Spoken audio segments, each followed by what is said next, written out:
આપણે ત્યાં કહેવત છે, પાણી પહેલાં પાળ બાંધવી, પણ આપણે કરીએ છીએ શું? મગફળી વાવ્યાના 30 દિવસ પછી મુંડા દેખાય કે સુકારો આવે તો આપણે દોડાદોડી કરીએ છીએ, પણ એ વખતે ખૂબ જ મોડું થઈ ગયું હોય છે. પછી આપણે અલગ અલગ અખતરા કરીએ છીએ, ખર્ચા વધારીએ છીએ, છતાં મહેનત પાણીમાં જાય છે. આ વખતે જો સિઝન સુધારવી હશે તો પાળ અત્યારથી જ બાંધવી પડશે, એટલે કે વાવણી કરતાં પહેલાં.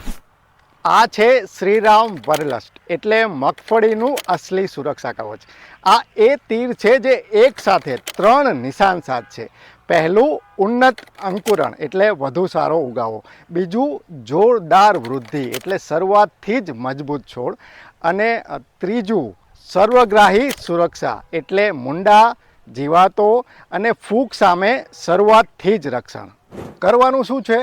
1 કિલો મગફળીના બિયારણ દીઠ 5 થી 7 મિલી શ્રીરામ વરલસની બીજ માવજત આપી દો.